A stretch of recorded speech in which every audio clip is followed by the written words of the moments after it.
नमस्कार मंडळी. तुम्हा सर्वांचा दिवाळीचा फराळ चालू झाला असेलच.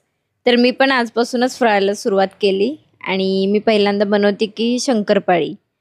तर यासाठी मी एका पातेल्यामध्ये 1 वाटी पाणी, 1 वाटी तूप आणि 1 वाटी साखर असं गरम करायला घेतलंय. आणि त्याला उकळी आल्यानंतर त्यातली साखर विरघळेपर्यंत त्याला मी चमच्यानी हलवलंय. अशा प्रकारे साखर विरघळल्यानंतर मी ते एका परातीमध्ये ओतून थंड करायला ठेवले. आता हे पूर्ण थंड होऊ देईपर्यंत मी थांबले. त्यानंतर मग मी त्याच्यामध्ये जेवढा मैदा बसेल तेवढा मिक्स करतीये.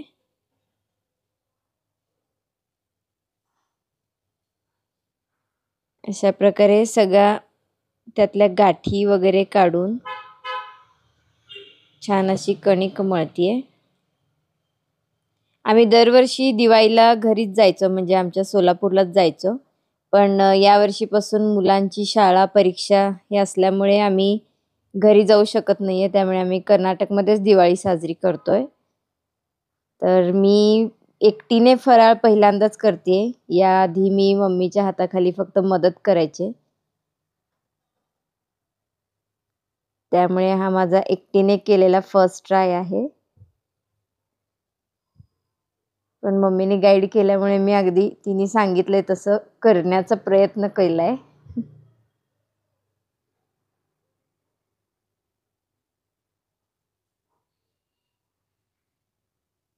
तर आता पहिली लाटी माझी लाटून झाली आहे. आता मी त्याचे काप करते शंकरपाळ्याच्या शेपमध्ये.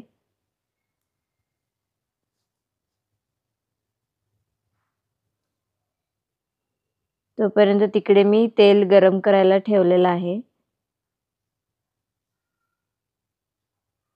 आधी मी तेल मोठा गॅस करूनच गरम करून घेतलं. मग ते कढल्यावरती मीडियम केला गॅस आणि मग त्यानंतर याच्यामध्ये हळूहळू शंकरपाळ्या टाकतीये. हा पण माझा पहिलाच एक्सपिरियन्स आहे की मी गरम तेलामध्ये शंकरपाळी टाकते. मी फक्त मम्मीच्या हाताखाली लाटायचं आणि कट करायचं एवढंच केलंय आजपर्यंत. तर इथे पण पहिल्यांदा टाकते, त्यामुळे मी सावकाशपणे करतीये. तर अशा प्रकारे माझा पहिला एक्सपिरियन्स बऱ्यापैकी सक्सेसफुल झालाय. शंकरपाळ्यासारख्या दिसत आहेत, तुम्ही बघूच शकताय. तर त्यामुळे मी खुश पण आहे की मी एकटीने पहिल्यांदा शंकरपाळी केली आहे आणि अशा प्रकारे एवढ्या शंकरपाळ्या मला जमलेल्या आहेत. तर त्या कशा वाटल्या नक्कीच सांगा आणि तुम्हा सर्वांना दिवाळीच्या खूप खूप खूप शुभेच्छा. हॅपी दिवाळी. Thank you.